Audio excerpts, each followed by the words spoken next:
Tout compte fait, 7h22 avec Éric Revel. Bonjour Éric Revel. Bonjour Patrick, bonjour à tous. Alors les 64 ans ne sont plus négociables. Cette déclaration d'Elisabeth Borne est un sacré pavé dans la mare sociale avant la journée de mobilisation sociale de demain.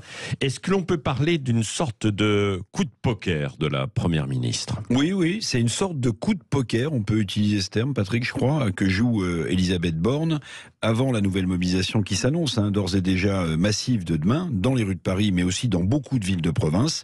Coup de poker parce qu'en affirmant que 64 ans n'étaient plus négociables, eh bien, Elisabeth Borne joue la carte de l'ultra-fermeté en prenant le risque quand même que cette déclaration soit un carburant puissant pour renforcer la mobilisation de demain. Oui, mais si sa déclaration peut galvaniser les syndicats et la mobilisation, pourquoi Elisabeth Borne prend-elle un risque ? Alors, vous avez raison, c'est une très bonne question. On peut se demander pourquoi Elisabeth Borne prend un tel risque. Le tel risque, c'est la plus forte mobilisation, je vous le disais, c'est vrai. Mais peut-être qu'elle joue aussi sur l'idée que dans ces conditions, avec cette déclaration à la limite de la provocation, que dans ces conditions, bien la mobilisation de demain atteindrait une sorte de pic et que les suivantes ne pourraient que décroître.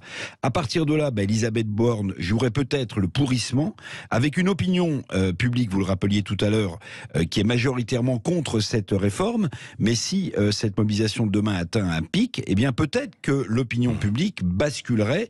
Elle joue sans doute, Elisabeth Borne, sur le pourrissement de cette opinion publique. Mais évidemment, le risque est énorme car une enquête montre aussi que les retraités, le socle électoral d'Emmanuel Macron, sont en train d'entrer eux aussi dans la contestation à cette réforme. Oui, bon alors quand on dit c'est pas négociable, on imagine qu'il y a d'autres choses peut-être négociables. Est-ce qu'il y a d'autres hypothèses à cette prise de risque d'Elisabeth Borne ? Oui, alors je me suis gratté la tête. Oui. Autre hypothèse, en tentant ce coup de poker, Elisabeth Borne se montrant inflexible sur les 64 ans, elle pense peut-être qu'elle va décourager une partie des manifestants puisqu'elle affirme qu'elle ne bougera pas, qu'elle ne reculera pas. Bon, j'avoue, c'est un drôle de pari quand même cette hypothèse. La vérité, c'est que le gouvernement a utilisé toutes ses cartouches négociables, comme le minimum retraite fixé à 1 200 € brut.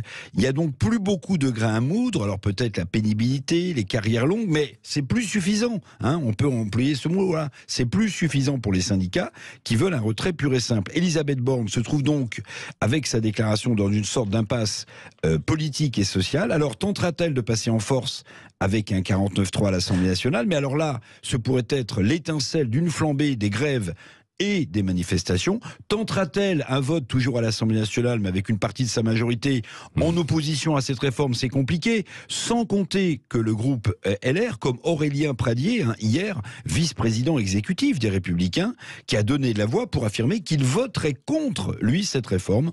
Bon, vous le voyez, plus que jamais, cette réforme des retraites est en équilibre sur un fil. Et Elisabeth Borne, il faut bien le dire, en devient le funambule. Ah oui, absolument. Merci Éric Revel. Vous restez avec nous, vous répondrez à toutes les questions, bien sûr. 0826 300 300 sur les retraites et beaucoup d'autres sujets. Vous êtes invités, évidemment, et j'attends vos appels. J'aimerais bien vous entendre.